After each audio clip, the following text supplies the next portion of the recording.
Hello বন্ধুরা, আবারও চলে আসলাম আপনাদের সামনে একটা নতুন রেসিপি নিয়ে। আসসালামু আলাইকুম, welcome back to my channel it's Rumi experience. চলো এবার বানিয়ে ফেলি কোনো রকম আটা ময়দা ছাড়া মোমোর রেসিপি। একটা গাজর গ্রেট করে নিলাম, এবার একটা পেঁয়াজ কুচি কুচি করে কেটে নিয়েছি। তারপরে একটা বাঁধাকপি থেকে আলতো হাতে একটা একটা করে পাতা এইভাবে ছাড়িয়ে নেব।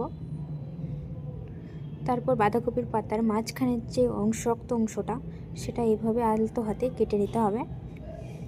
একটা একটা করে ঠিক এইভাবে ছাড়িয়ে নিয়েছি আমি। এবার বাঁধাকপিটাকে কেটে নেব। বন্ধুরা, আমার ভিডিও যদি ভালো লেগে থাকে তাহলে like, comment, share and subscribe my channel. এভাবে একটা একটা করে পাতা সেদ্ধ করে নেব। কিছুটা সয়াবিন নিয়ে ফুটিয়ে গ্রেট করে নিয়ে নেব।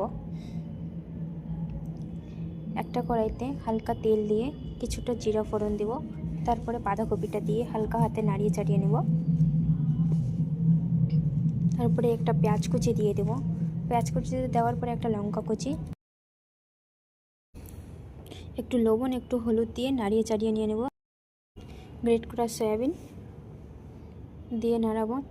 গ্রেট করা গাজর দিয়ে দেব, দিয়ে ভালোভাবে নাড়িয়ে চাড়িয়ে নিতে হবে। পুরটা অলমোস্ট পুর রেডি, আমাদের পুর রেডি বন্ধুরা। এবার একটা একটা করে মোমো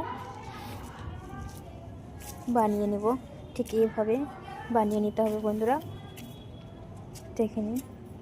এবার এটা একটু সিকিউর করার জন্য একটা লবঙ্গ দিয়ে গেঁথে দেব। ঠিক একটা একটা করে এইভাবে বানিয়ে ফেললাম। চলো এবার মোমোটাকে ফ্রাই করা যাক। এইভাবে একটা কড়াইয়ের মধ্যে একটু তেল ব্রাশ করে একটা একটা করে মোমো সুন্দর করে সাজিয়ে নেব। তারপর একটা ঢাকা দিয়ে কিছুক্ষণ সেদ্ধ করে নেওয়ার পর আবার উল্টে পাল্টে দিতে হবে। হালকা হাতে উল্টে পাল্টে দিতে হবে, ঠিক একটা একটা করে এভাবে যেন সেটা ভেঙে না যায়। আমাদের মোমো রেডি বন্ধুরা।